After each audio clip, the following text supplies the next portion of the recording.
Khammam Lok Sabha ticket ఇవ్వాలని కాంగ్రెస్ అధిష్టానాన్ని మరోసారి కోరారు వి హనుమంతరావు. తన వయస్సు మించిపోలేదని, పార్టీలో తనలా చురుగ్గా పనిచేసే నాయకులు ఎవరూ లేరని చెప్పుకొచ్చారు. ప్రజలకు సేవ చేయాలన్నదే తన తపనగా వెల్లడించారు. తెలంగాణలో కాంగ్రెస్ అభ్యర్థుల ఎంపిక విధానంపై ఆవేదన వ్యక్తం చేశారు విహెచ్. ఖమ్మం నుంచి టికెట్ ఇస్తే గెలిచి చూపిస్తానని ఢిల్లీలో తెలిపారు. ఈ స్థాయికి రావడానికి నేను నా పుస్తకంలో రాశాను. మల్లు అనంతరాములు చనిపోయిన తర్వాత వాళ్ళ అన్నకు టికెట్ ఇప్పించారు. అదేవిధంగా ఈయన రాజకీయంలో తెచ్చా.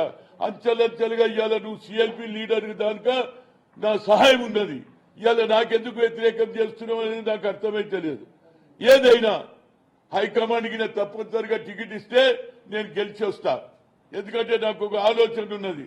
రాజీవ్ ఆలోచనను ఇంప్లిమెంట్ చేయాలి, ఖమ్మంలో గిరిజన ప్రాంతాన్ని అభివృద్ధి చేయాలని ఆలోచన ఉన్నది. కాబట్టి నేను అడుగుతున్నా, రేపు జరగబోయే దాంట్లో ఖమ్మం నేను తప్పనిసరిగా గెలుస్తాను. అక్కడ ప్రజలే అడుగుతున్నారు, రా బట్టి విక్రమార్క ఈ స్థాయికి రావడానికి నేను నా పుస్తకంలో రాశాను. మల్లు అనంతరాములు చనిపోయిన తర్వాత వాళ్ళ అన్నకు టికెట్ ఇప్పించారు. అదేవిధంగా ఈయన రాజకీయంలో తెచ్చా. అంచెలంచెలుగా ఇవాళ నువ్వు సిఎల్పి లీడర్ దానిక నా సహాయం ఉన్నది. ఇవాళ నాకెందుకు వ్యతిరేకం చేస్తున్నావు అనేది నాకు అర్థమైతే లేదు.